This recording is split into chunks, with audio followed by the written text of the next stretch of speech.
Pay चला गया, hotel Pay कमरा बुक करके रहने लग गया। फिर उसने मुझे फोन कर करके बुलाया। मैं दूर गांव से गुवाहाटी पे आ गया। फिर डर है मुझे। बियो बर' हौवा गैयामोन नामा? बर' हौवा नागिरनानै मोनाखैमोन बियो? बर' हौवाया बर' नङा? हाजिरा मावग्रा बर' सेंग्राया बर' हौवाया जाहोनो हाया? गुबुन जाथिया बिराद मोजां जाहोयो। मोनबायना मजाया दा? मोनबायना? बिराद मोजां जाहोयो दे। गुबुन जाथिया जाहोयो मोजाङै। बर' हौवा सेंग्रा हाजिरा मावग्राफोरा बिराद गाज्रिलै, नायनो सुखुवा, साइज गैया, मडेल गैया। मोनदोंना? दायोथ' नोंथांमोना माबाखौ नायनानै थाम्बनेलखौ नायनानै मिथिबाय बा भिडिअनि बे ससे होनायखौ मिथिबाय। आं बेखौनो बुंनो होननानै भिडिअखौ बानायनाय जादों। माने जोंनि सुबुंफोरा, जोंनि हारिनि मानसिफोरा माबायदि थासारिजों, माबायदि समजों मोगा मोगि जानानै गावखौ गोथौ हाखराव गोलैनानै खोलैनानै लायो। बे जों गुबुनखौ दसिनोबो हाया, बिथांमोनखौबो जोङो दसिनो हाया। हेल' लोगोफोर, बेनि सायाव जोङो बुंगोन आं फंनैसो। आरो बेनि थाखाय फंनैसो बुंगोन। नोंथाङा जुदि चेनेलाव गोदानबा चेनेलखौ अननानै साबस्क्राइब खालाम आरो लाइक शेयार खालाम। बिनि सायाव आङो सावरायगोन। फंनैसोल' बुंगोन, आं बारा बुङा। जि बाथ्रा जि भाइराल जाबाय बेनि सायाव आरो माने जास्ट बेयो मा जादों बुस्थुआ, गावनि खाफालखौ गाव जानानै लायो होननाय मोनसे बाथ्राबो दोङो। गावनिया अराय गावनिखा, गावनिया सानफ्रामबो गावनिखा होननाय मोनसे फंसे बाथ्रा थायो। जरासे सेन्देलाव नोंनि सेन्देल फारसेया जुदि पिता जयोबा, गुबुननि सेन्देल पिताखौ लाबोनानै बा सेन्देलखौ लाबोनानै फारसे बेलेग जुदि गानोबा, बे सेन्देला मालाबाबो मोजां जाया। बे सेन्देला मालाबाबो मोजां जाया आरो नायनोबो समाया। आरो बियो उनाव जोङो बे सेन्देलखौ जोङो सोलायनानै लाखानो गोनां जायो, बाध्यता जाखायो। जों फारसे सेन्देलखौल' जों गानखाया। माने बे जोङो जुदि माबा मोनसे जुदि उनावहालागै जोङो बे सेन्देलखौ जोङो चेन्ज खालामनानै लायो। माने जोङो जाहाथे सेन्देला फारसे जनानै गुबुन फारसे लायोबा जोङो सेन्देलखौ उनावबाबो सोलायखायो। थिग तेनेकुयै जोंनि बर' समाजावबो बेबायदि फावथिनानि बाथ्राजों रुजुजानाय बे बाथ्रा नैबे थासारिया सोलिगासिनो दं। माने गावनिया गावनिखा, मालाबाबो बियो माबा जाया, माने बिदि भुल माबा जाया। गावनिया सानफ्रामबो गावनिखा, बेयो सैथो। बे जिखिनि भुल खामानि मावनानै लादों, बियो गावनो मावनानै लादों। गाव मोनथिनांगौमोन, सम आरो थासारिखौ मोनथिनांगौमोन। बर' समाजाव बेहा बुजिनांगौ बाथ्रा दङमोन। समाजाव, ओनसोलाव, गामियाव, न'खराव गाव साननांगौमोन।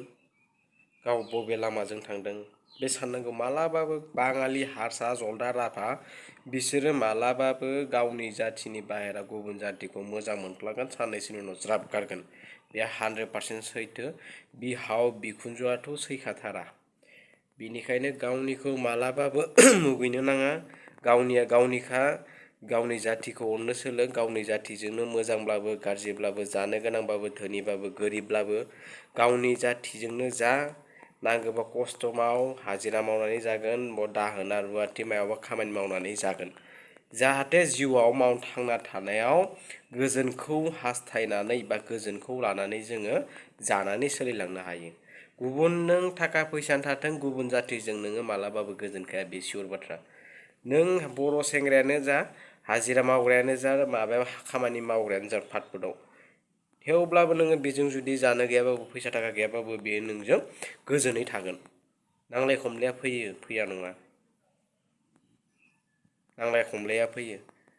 खिन्थु बर' सेंग्रा सिख्ला जानो गोनां गैयाबाबो बर' सेंग्राफोरा हाजिरा मावनानैबाबो नोंखौ गोजोनै लाखिगोन। जानो गैयाबाबो नोंखौ मोजाङै लाखिगोन। आं बुङाखै दे गासिबो बर' सिख्लाफोरा बिदि होननानै आं बुङाखै। आं जास्ट बुंदों जायफ्रा बिदि जादों, आं बिथांमोनखौसो बुंदों। जाहाथे बिथांमोना उनाव दा जेरैबायदि दा भुगिनानै जेरैबायदि हाइलाइट जादों, बेनि थाखायसो बुंदों। आं गासैखौबो थांखिना बुङाखै, हामा मोननाङा। आङो जास्ट बेफोरबायदि जाय सुबुंफोरा जादों बिथांमोनखौसो बुंदों। आरो जाय जायाखै बिथांमोना जाखायाबो मोजां सुबुंखा आरो मोजाङैनो रायजो जालांखाबाय थादों।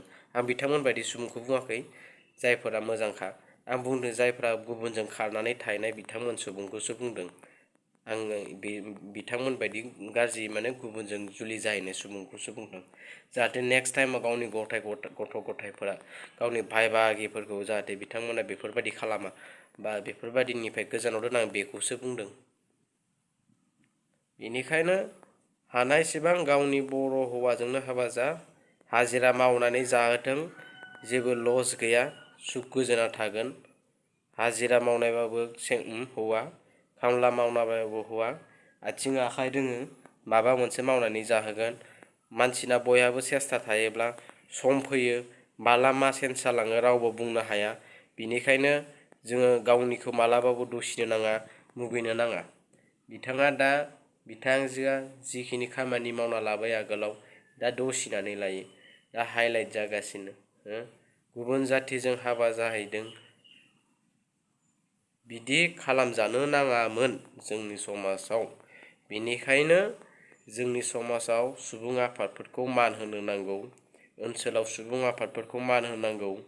गामि ओनसोलाव सुबुं आफादफोरा मेल मिटिं खालामफैयोबा उन्दै उन्दै खुदियाफोरखौ समाज दानायनि बाथ्रा, हारि सिबिनायनि बाथ्रा, बेफोरबायदि प्रग्रामाव बाहागो लानायाव गामिनि सुबुंफ्रा हेफाजाब होनांगौ।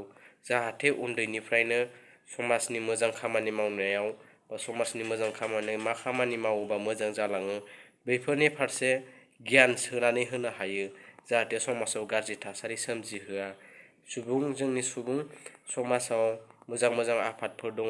बे आफादफोरजों जुरित थानानै गियान सोरजिनायनि मोजां मोजां बाथ्राफोर आरजिहोनो जोङो नाजानांगौ। बैफोरनिफ्रायसो जोङो सुबुं सम्पदखौ मोजां खालामनो हागोन। गामिया मोजांबासो, न'खरा मोजांबासो, ओनसोला मोजांबासो, समाजा मोजांबासो नोंनि उन जोलैफ्राबो मोजां जागोन आरो खाथि खाला समाजाबो बयजोंबो गनायजानाय मोजां जागोन। बेनिखायनो जों बयबो सानै हयै खामानि मावनांगौ, जाहाथे बयबो बुजिलायनानै बेखिनि खामानि मावनानै लायो। आङो माने बेनि थाखायनो फंनैसो बुंबाय, हामा मोननो नाङा। आं थानो हायैनि थाखाय बे भिडिअखौ बानायबाय, आंनि गोसोआ गाबखाङो, बेनिखायनो आं बुंनो गोनां बाध्यता जाबाय। आङो एसां इदिबो नंद्राया जे आं एसां माबाबो गियानि गुनि सुबुंबो नङा। आं जास्ट थानो हायैनि आंना एसे सर्ट टेम्पार टाइप मानसिया, बेनिखायनो बुंफ्लाङो।